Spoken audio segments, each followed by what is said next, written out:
Hello friends, welcome to study with Mayank, myself Shanti. तो friends चलिए आज हम चैप्टर 4 देखते हैं। चैप्टर 4 है पदार्थ, धातु और अधातु।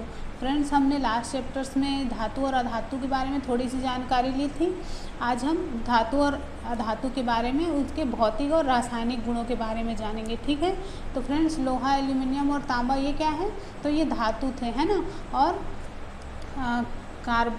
कार्बन, ऑक्सीजन जो गैसें हैं, सल्फर हैं, ये क्या है?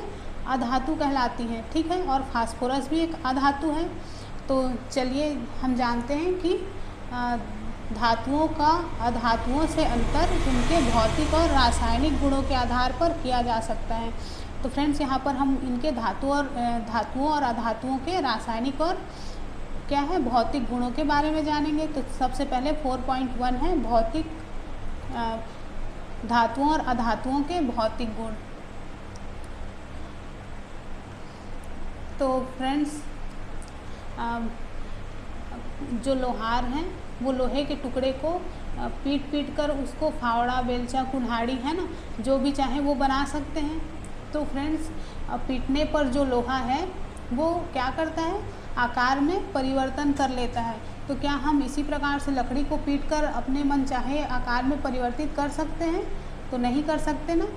तो फ्रेंड्स मान लो हम एक लोहे की कील लेते हैं, कोयले का टुकड़ा, एल्यूमिनियम की तार और पेंसिल की लीड लेते हैं और उन सभी चीज़ों को कूट कर देखते हैं। तो हम देखेंगे कि लोहा और एल्यूमिनियम की जो तार है, मतलब कील और तार है, उसको अगर हथौड़े से कूटेंगे तो वो क्या हो जाएंगे? तो वो थोड़े अपने आकार को परिवर्तित कर लेंगे। लेकिन जो कोयले का टुकड़ा और पेंसिल की लीड है वो टूटकर चकनाचूर हो जाएगी, है ना। तो ये क्या दर्शाता है? तो फ्रेंड्स धातुओं का वह गुण जिसके कारण उन्हें पीटकर शीट में परिवर्तित किया जा सकता है आघात वर्धनीयता कहलाता है, ठीक है। मतलब आघात को सहन करने की क्षमता, यही क्या कहलाती है? आघात वर्धनीयता कहलाती है। और धातुओं में यही एक अभिलाक्षणिक गुण होता है, मतलब उनका एक खास गुण है कि धातु क्या होते हैं? आघात वर्ध्य होते हैं। वो उनको पीटने पर वो टूटते नहीं हैं, ठीक है, वो फैल जाते हैं, उनको शीट में बदला जा सकता है। अब देखते हैं कि फ्रेंड्स इसी तरह से हम मान लो एल्यूमिनियम के तार है, उसको पीटेंगे तो उसका भी आकार परिवर्तित हो जाएगा, है ना।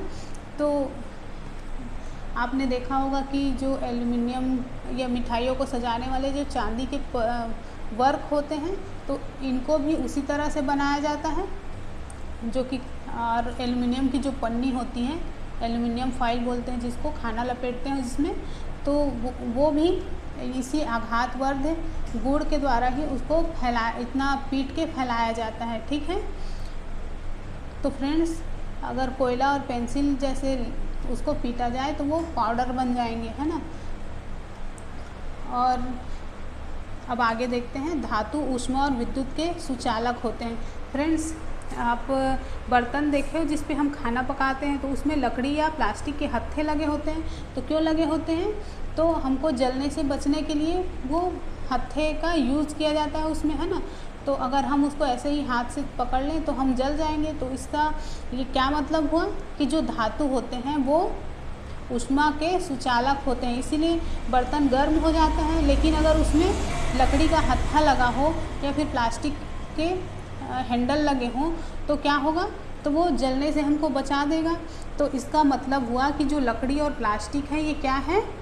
अधातु हैं, है ना। विद्युत के कुचालक हैं, विद्युत और ऊष्मा के कुचालक हैं। फ्रेंड्स आपने देखा है कि जो विद्युत कर्मी है, मतलब क्या बोलते हैं उनको, इलेक्ट्रीशियन वगैरह हैं, तो वो जो पेचकस पकड़े होते हैं या टेस्टर पकड़े होते हैं उनमें भी प्लास्टिक लगा होता है। तो क्यों लगा होता है? ताकि वो इलेक्ट्रिसिटी का झटका ना लगे उनको, है ना।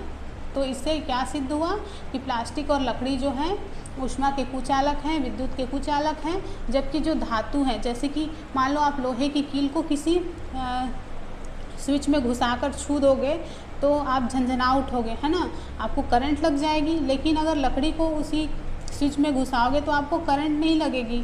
तो इसका मतलब क्या हुआ कि धातु जो है ऊष्मा और विद्युत के सुचालक होते हैं, ठीक है।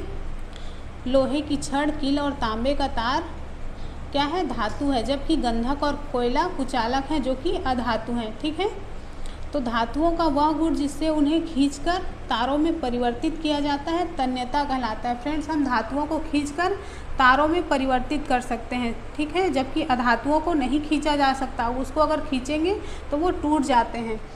ओके, अब देखते हैं, धातुओं से बनी वस्तुओं को कठोर सतह से टकराने पर निनाद या ध्वनि उत्पन्न होती है। फ्रेंड्स, मान लो आप एक सिक्का फर्श पर गिराओगे तो ठन की आवाज़ आएगी, है ना, उससे एक अलग टाइप की ध्वनि उत्पन्न होगी। लेकिन आप कोयले को अगर गिराते हो तो वो मतलब उससे उस तरह की ध्वनि नहीं आएगी, है ना। यही एक निनाद या रिंगिंग साउंड कहते हैं उसको, बहुत देर तक वो आवाज़ गूंजती रहती है ना। तो क्योंकि धातु गायन ध्वनियाँ उत्पन्न करते हैं अतः वे ध्वनिक कहलाते हैं। मतलब जो धातु हैं उनसे ध्वनि उत्पन्न होती है ना, यही तो कहने का मतलब है। लेकिन अधातु क्या है, ये उनमें ध्वनिक गुण नहीं होता। ओके फ्रेंड्स, तो कुछ पदार्थ कठोर, चमकीले, आघातवर्ध, तन्य, ध्वनिक और ऊष्मा तथा विद्युत के सुचालक होते हैं। जिनमें ये गुण होता है वे धातु कहलाते हैं। फ्रेंड्स, जिनमें भी इस प्रकार के गुण होंगे, मतलब आप किसी भी पदार्थ को इन जो गुण हैं उसके अनुसार प्रैक्टिकल करके देख लो, जिनमें ये गुण प्रेजेंट होंगे वो धातु कहलाएंगे और जिनमें ये प्रेजेंट नहीं होंगे वो अधातु कहलाएंगे। ठीक है, तो चलिए अब एग्जाम्पल देखते हैं, धातु के एग्जाम्पल क्या क्या हैं। धातु को मेटल बोला जाता है। ठीक है, और जो अधातु हैं उनको नॉन मेटल्स बोले जाते हैं। ओके, तो धातु के उदाहरण हैं आयरन, कॉपर, एल्यूमिनियम और कैल्शियम, मैग्नीशियम आदि, ये सब धातु हैं। फ्रेंड्स, आपको पता है मैग्नीशियम कहाँ पाया जाता है, पेड़ पौधों में कहाँ पर पाया जाता है, तो उनकी पत्तियों में मैग्नीशियम पाया जाता है। ठीक है, तो जिनमें ये सारे गुण नहीं पाए जाते अधातु कहलाते हैं। ओके, तो क्या है, कोयला, सल्फर, कार्बन, ऑक्सीजन और फास्फोरस, ये अधातु हैं। ठीक है, यहाँ पर एक पॉइंट है, सोडियम और पोटेशियम धातु नरम होते हैं, उन्हें चाकू से काटा जा सकता है। फ्रेंड्स, ये क्वेश्चन बनता है कि सोडियम और पोटेशियम धातु मतलब नरम होते हैं, इतने नरम होते हैं कि उनको आप चाकू से काट सकते हो। ठीक है, और पारा या मरकरी धातु कमरे के तापमान पर द्रव अवस्था में पाया जाता है, जो कि अपवाद है, सभी जानते हो आप लोग। तो चलिए, अब हमने भौतिक गुणों के बारे में देख लिया। फ्रेंड्स, मैं आपको ये बताना भूल गई कि भौतिक गुण मतलब उसके बाहरी रूप, रंग, आकार, साइज, आमाप, यही उनके बाहरी, जो हम जिसको बाहर से मतलब प्रेक्षण कर सकते हैं, वही उसके भौतिक गुण कहलाते हैं। ठीक है, मतलब बाहरी गुण। अब हम देखेंगे उसके रासायनिक गुण, मतलब धातु और अधातु के रासायनिक गुण। 4.2 है। तो रासायनिक गुण क्या होते हैं, तो फ्रेंड्स, रासायनिक गुणों में दो पदार्थ जब क्रिया करते हैं तो क्या बनता है, तीसरा पदार्थ बनता है। जैसे कि हमने लास्ट चैप्टर में मैग्नीशियम की जो क्या थी, रिबन थी, उसको जलाया था, तो मैग्नीशियम को ऑक्सीजन की उपस्थिति में जलाया, तब क्या बना था, मैग्नीशियम ऑक्साइड, है ना। और जब उसकी जो भस्म बच गई थी जलने के बाद, उसको पानी के साथ मिलाया, तब क्या प्राप्त हुआ, अभिक्रिया कराया पानी से, तो मैग्नीशियम हाइड्रोक्साइड प्राप्त हुआ, है ना। तो जब हमने किसी पदार्थ की अवस्था में परिवर्तन किया, मतलब रासायनिक परिवर्तन किया, तो हमको तीसरा पदार्थ प्राप्त हुआ, तो यही क्या कहलाया, रासायनिक गुण। तो फ्रेंड्स, अब चलिए हम देखते हैं कि पदार्थों के कौन कौन से गुण हैं। ठीक है, रासायनिक गुण। तो हमारा ए है ऑक्सीजन से अभिक्रिया। तो दहन करने पर धातु ऑक्सीजन से अभिक्रिया कर धातु ऑक्साइड बनाते हैं, जो क्षारीय प्रकृति के होते हैं। फ्रेंड्स, आप सबको पता है जंग लगने की अभिक्रिया क्या है, तो एक रासायनिक अभिक्रिया है ना। तो इसी को एक छोटा सा प्रैक्टिकल है, मैंने यहाँ पर उसको डायग्राम दिया था पर मैंने बनाया नहीं है, मैं उसको आपको मौखिक रूप से ऐसे ही बताती हूँ। ठीक है फ्रेंड्स, आयरन ऑक्सीजन और जल से अभिक्रिया करता है, जिसके बाद क्या बनता है, जंग बनता है ना। जंग, इसी को जंग बोलते हैं, रस्ट बोलते हैं जिसको। और इसकी जांच करके देखते हैं कि हमको जो जंग है उसकी प्रकृति किस प्रकार की होती है। ओके, तो मान लो लगभग 1 चम्मच जंग इकट्ठा करते हैं हम और उसको टेस्ट ट्यूब में लेकर उसको जल में घोलते हैं, तो हम पाएंगे कि जल उसमें ठीक से घुलता नहीं है, निलंबित रहता है ना। और उसको और अच्छे से अगर हम घोलेंगे तो हमको एक विलयन प्राप्त होगा, और इस विलयन को क्या करेंगे, अब हम नीले लिटमस पेपर से उसको चेक करेंगे। ठीक है, तो फ्रेंड्स जैसे ही हम उसमें नीला लिटमस पेपर डालते हैं तो नीला लिटमस क्या हो जाता है, लाल हो जाता है, जो क्या दिखाता है, तो जो जंग है उसकी क्षारीय प्रकृति को प्रदर्शित करता है। हमने लिटमस वाला पेपर से जो जांच किया था पिछले अम्ल, क्षार और लवण वाले चैप्टर में, तो हमको क्या मिला था कि जो नीले लिटमस पेपर को लाल कर देता है वो अम्ल कहलाता है, और जो लाल लिटमस पेपर को नीला कर देता है वो क्षार कहलाता है ना। तो यहाँ पर क्या हुआ, तो जो जंग है उसका विलयन लाल लिटमस को नीला कर दिया, तो हमको पता चला कि जो धातु है मतलब ऑक्सीजन आयरन है, उसका जो जंग है वो क्षारीय प्रकृति का है। तो यहाँ पर प्रूफ होता है इससे।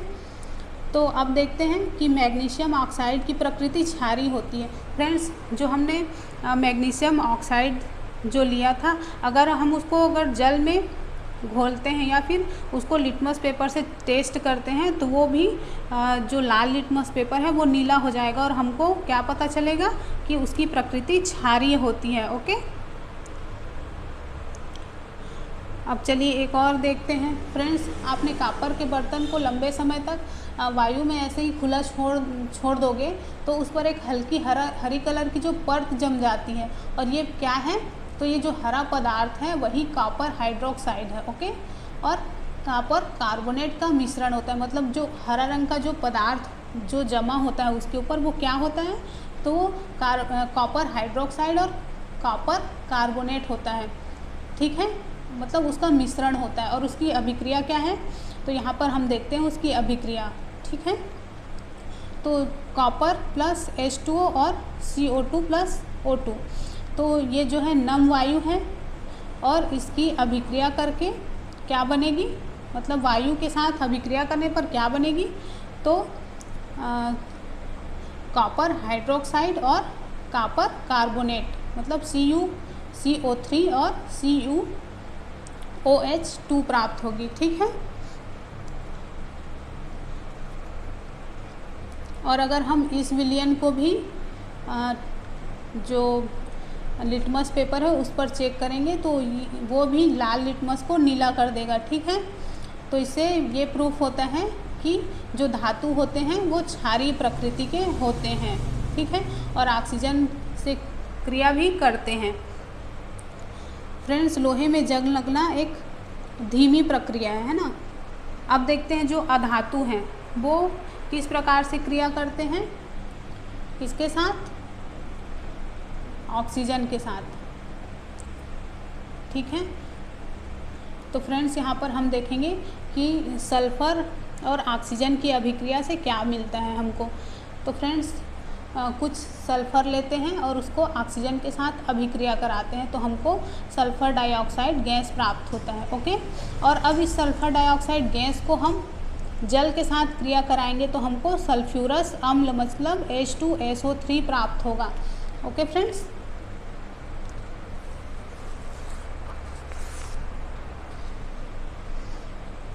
चलिए अब ये जो सल्फ्यूरस अम्ल हमको मिला है उसको हम नीले लिटमस पेपर से टेस्ट करके देखते हैं।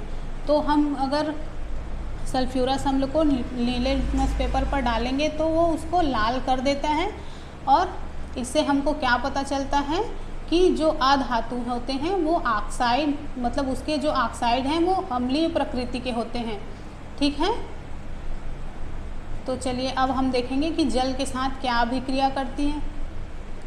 जो धातु और अधातु होते हैं वो जल के साथ किस प्रकार से अभिक्रिया करते हैं। तो फ्रेंड्स जो सोडियम धातु है वो बहुत ही अभिक्रियाशील होता है, ऑक्सीजन और जल के साथ तीव्र अभिक्रिया करके ऊष्मा उत्पन्न करता है, अतः इसे मिट्टी के तेल में रखा जाता है। फ्रेंड्स अगर आप सोडियम धातु है उसको पानी में डाल दोगे तो वो जलने लग जाती है ना, मतलब जल के साथ तीव्र अभिक्रिया करती है। ओके, तो आयरन जो है वो जल से धीमी अभिक्रिया करता है, मतलब जैसे कि हमने पढ़ा कि जंग लगना एक धीमी प्रक्रिया है, तो आयरन के ऊपर ही तो जंग लगता है ना, और ये बहुत धीरे धीरे होता है। लेकिन ये जो सोडियम धातु है वो बहुत ही क्रियाशील है, जल के साथ बहुत जल्दी क्रिया कर लेता है, इसीलिए उसको मिट्टी तेल में रखा जाता है। आप इसको याद रखिएगा, इससे क्वेश्चन बनते हैं, ठीक है फ्रेंड्स। अब देखते हैं अधातु से क्या क्रिया होती है जल के साथ। तो अधातु सामान्यतः जल से अभिक्रिया नहीं करते, यद्यपि ये वायु में बहुत सक्रिय हो सकते हैं। ओके, मतलब ये जल के साथ अभिक्रिया नहीं करते, पर अगर इसको हम वायु में खुला छोड़ दें तो ये तीव्र अभिक्रिया कर सकते हैं। जैसे कि फास्फोरस, तो ये बहुत सक्रिय अधातु है, वायु के संपर्क में आग पकड़ लेता है। फ्रेंड्स, आप फास्फोरस को अगर खुले हवा में या नॉर्मल कमरे के टेम्परेचर में रख दोगे तो वो जलने लग जाती है, और इसीलिए इसको जल में डुबो के रखा जाता है, ठीक है। मेरे ख्याल से आपको समझ में आ रहा होगा। अगर समझ में आ रहा है तो मुझे कमेंट करके बताइएगा, नहीं तो फिर थोड़ा टेक्निक चेंज करना पड़ेगा। फ्रेंड्स, हमारा सी है अम्लों से अभिक्रिया। अब हम इनको अम्लों के साथ अभिक्रिया करके देखते हैं कि अम्ल से अभिक्रिया करके ये क्या क्या बनाते हैं, ठीक है। तो फ्रेंड्स, हम 5 टेस्ट ट्यूब लेते हैं और उनमें धातु और अधातु डालते हैं। मतलब एक में हम आयरन डालेंगे, एक में कॉपर डालेंगे, एक में सल्फ़र डालेंगे, एक में क्या डालेंगे, मान लो कोई भी पदार्थ डाल देते हैं। मतलब हमको धातु और अधातु डालने हैं, 5 जो टेस्ट ट्यूब है उनमें, हैं। और फिर अब इसके बाद इसमें 5 ml तनु हाइड्रोक्लोरिक अम्ल, मतलब डाइल्यूट हाइड्रोक्लोरिक अम्ल डालते हैं 5-5 ml, ठीक है। जो 5 टेस्ट ट्यूब हैं सभी में डालते हैं 5-5 ml। अब थोड़ी देर बाद हम उसका प्रेक्षण करते हैं। तो फ्रेंड्स, ठंडे मतलब जो टेस्ट ट्यूब है वो ठंडा होता है तो उसमें कोई अभिक्रिया नहीं होती। लेकिन जब हम इस जो टेस्ट ट्यूब है उसको हल्का सा गर्म करते हैं और जो जितनी भी परख नलियाँ हैं उनके मुंह के पास जलती हुई माचिस की तीली लेकर जाते हैं, तो हम देखेंगे कि कुछ जो हैं जो धातु हैं या कुछ अधातु हैं वो तनु हाइड्रोक्लोरिक अम्ल के साथ क्रिया करते हैं और क्या होते हैं, एक मिनट, जो धातु हैं वो क्रिया करते हैं जबकि अधातु होते हैं वो क्रिया नहीं करते, ठीक है। तो अधातु अम्लों से अभिक्रिया नहीं करते, धातु अम्लों से अभिक्रिया करते हैं और हाइड्रोजन गैस उत्पन्न करते हैं जो पाप ध्वनि के साथ जलती है। फ्रेंड्स, जब हम तनु सल्फ्यूरिक अम्ल डालने के बाद माचिस की तीली लेकर जाएंगे तो क्या होगा, तो जो धातु होंगे, है ना, जो धातु होंगे उसमें से हाइड्रोजन गैस निकलेगी और वो पॉप ध्वनि के साथ जलने लगेगी, मतलब चटपट चटपट की आवाज़ आएगी, ठीक है। तो हम उससे पता लगा सकते हैं कि हमारे कौन से टेस्ट ट्यूब में धातु है और कौन से टेस्ट ट्यूब में अधातु है। मतलब जिनमें कोई अभिक्रिया नहीं हुई वो अधातु हैं और जिनमें अभिक्रिया हुई वो धातु हैं, ठीक है। और फ्रेंड्स, लेकिन ये एक अपवाद है, कॉपर तनु हाइड्रोक्लोरिक अम्ल से गर्म करने पर अभिक्रिया नहीं करता, ठीक है। मतलब तनु हाइड्रोक्लोरिक अम्ल है उससे कॉपर के साथ भी कोई अभिक्रिया नहीं होगी, मतलब वो भी बिल्कुल अधातु के टाइप ही रहेगा। तब उसके उसको चेक करने के लिए हम क्या करेंगे, तो उसके लिए हम सल्फ्यूरिक अम्ल के साथ अभिक्रिया कराएंगे, ठीक है। अब जितने भी टेस्ट ट्यूब है उसमें हम 5-5 ml क्या डालेंगे, तो सल्फ्यूरिक अम्ल डालेंगे, ठीक है। सल्फ्यूरिक अम्ल डालने पर जो कॉपर वाली टेस्ट ट्यूब है वो फिर उससे अभिक्रिया करने लगेगी, ठीक है। तो फिर इससे पता चलता है कि अम्लों के साथ धातु हैं वो अभिक्रिया करते हैं जबकि अधातु अभिक्रिया नहीं करते। चलिए अब देखते हैं डी है क्षारों से अभिक्रिया। अम्ल के साथ अभिक्रिया कराई हमने, अब हम देखेंगे क्षारों के साथ क्या अभिक्रिया होती है। फ्रेंड्स, आप जानते हो कि सोडियम हाइड्रोक्साइड एक क्षार है ना, तो हम उसका विलयन बना लेते हैं और उसको परख नली में ले लेते हैं, ठीक है। मतलब जो सोडियम हाइड्रोक्साइड है उसको एक परख नली में लेते हैं। अब 3-4 टिकिया उसमें सोडियम हाइड्रोक्साइड की और डालते हैं, ठीक है। अब 5 ml जल में उसको घोलते हैं। उसके बाद उसमें एल्युमिनियम की एक, जैसे जो एल्युमिनियम फॉइल होती है उसका एक टुकड़ा डाल देते हैं। अब जलती हुई माचिस को उस जो टेस्ट ट्यूब है उसके मुंह के पास लाते हैं। तो देखते हैं कि, तो हम देखेंगे कि जो धातु है, मतलब जो टेस्ट ट्यूब है उसमें जो सोडियम हाइड्रोक्साइड है उसके साथ अभिक्रिया करके हाइड्रोजन गैस उत्पन्न होता है, ठीक है। और जैसे ही हम जलती हुई माचिस की तीली उसके ऊपर रखेंगे तो उसमें भी तो वो पॉप की ध्वनि होगी। और ये हमको ये पता चलता है इससे कि जो ध्वनि है वो किस लिए होती है, तो वो हाइड्रोजन गैस के प्रेजेंस के, मतलब उसी को प्रूव करता है कि वहाँ पर हाइड्रोजन गैस प्रेजेंट है, ठीक है। तो जो धातु होते हैं वो सोडियम हाइड्रोक्साइड से अभिक्रिया कर लेते हैं और हाइड्रोजन गैस उत्पन्न करते हैं, ठीक है। और जो अधातु हैं वो क्षारों से कोई अभिक्रिया नहीं करते। यहाँ पीछे लिखा है कि अधातुओं की क्षारों से अभिक्रियाएं जटिल हैं, मतलब कोई अभिक्रिया नहीं होती। फ्रेंड्स, अब हम नेक्स्ट देखेंगे, ई है विस्थापन अभिक्रियाएं। विस्थापन मतलब रिप्लेस कर देना, मतलब जो अधिक शक्तिशाली होगा वो कम शक्तिशाली को रिप्लेस कर देगा, है ना, हटा देगा। तो यही हम यहाँ पर देखेंगे। तो चलिए देखते हैं।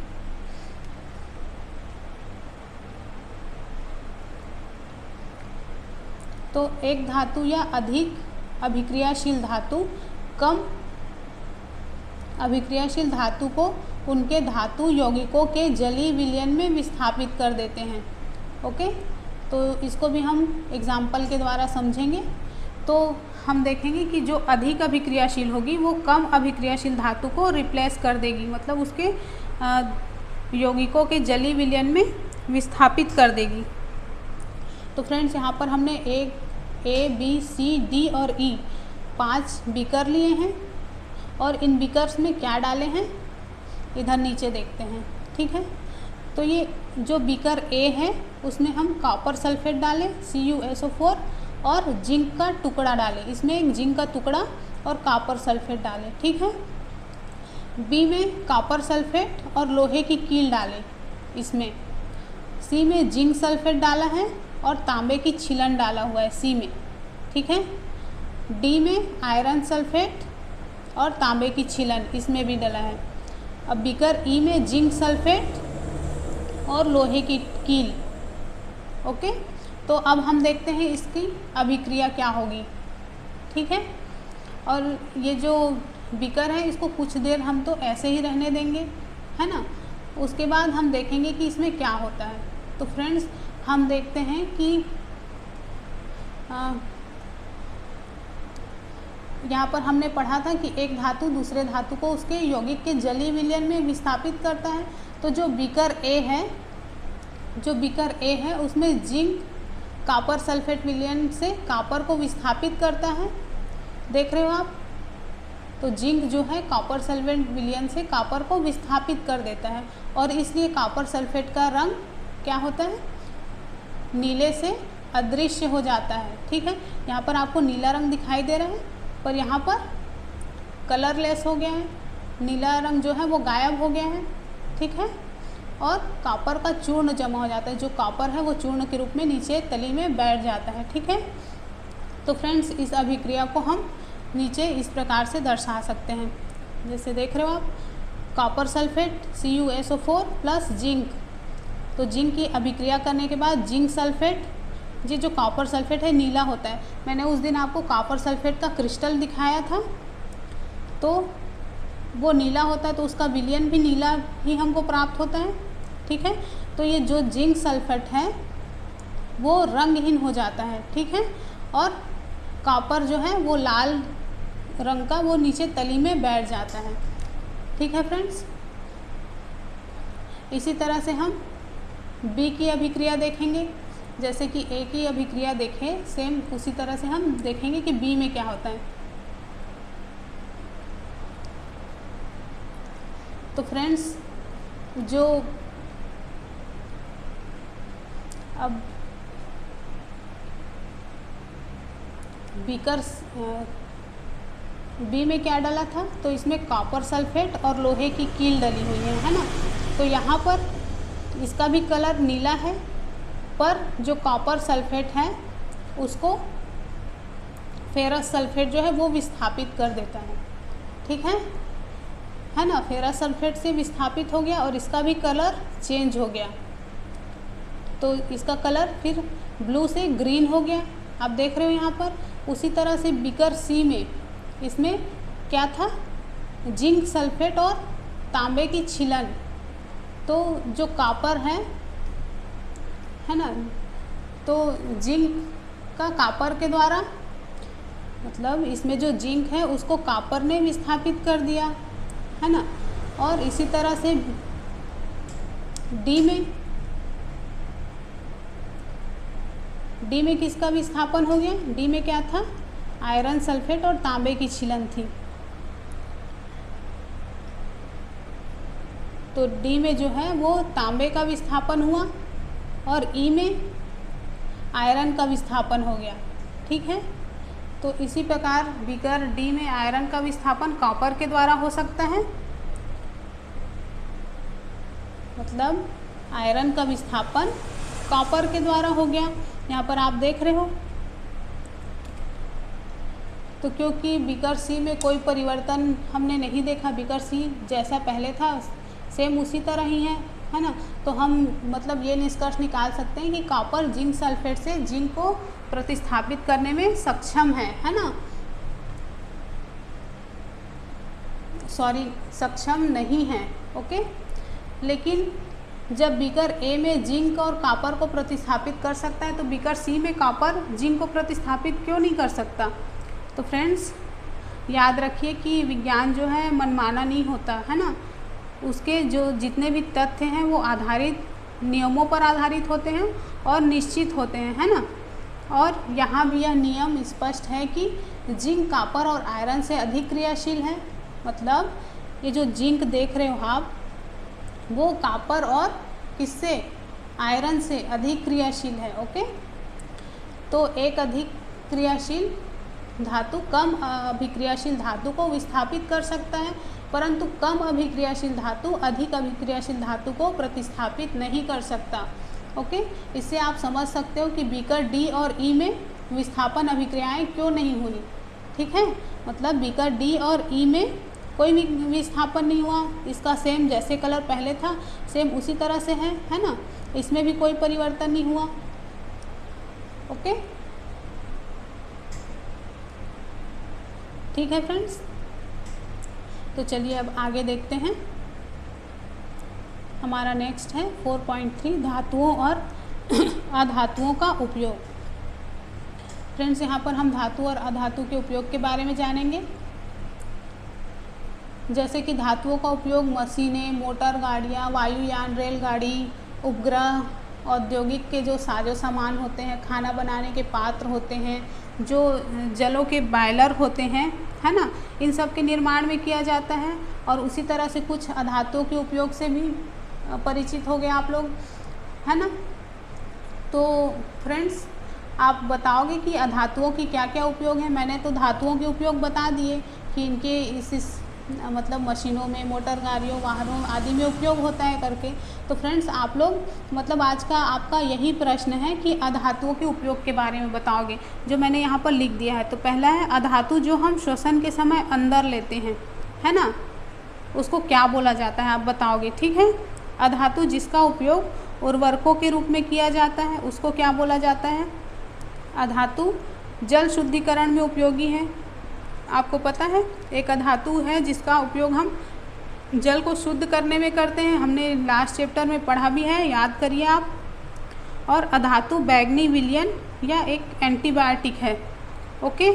तो इसके बारे में बताइए कि कौन सा अधातु है जो बैंगनी रंग का विलयन देता है और जो एंटीबायोटिक का काम करता है। और हमारा नेक्स्ट है पटाखों में प्रयुक्त अधातु क्या होता है, इसको भी आप बताइएगा, ठीक है फ्रेंड्स। तो यही क्वेश्चन है आज के आपके, और यहाँ पर हमारा चैप्टर ख़त्म होता है। फ्रेंड्स अगर वीडियो पसंद आया हो तो प्लीज़ लाइक, शेयर और सब्सक्राइब करना मत भूलिएगा, और अपने जो रिलेशंस के हैं, अपने जो फ्रेंड्स हैं जो एग्ज़ाम्स की तैयारी कर रहे हैं, उनको भी हमारे चैनल के बारे में बताइए। ठीक है फ्रेंड्स, तो मिलते हैं नेक्स्ट वीडियो में। Okay, bye bye.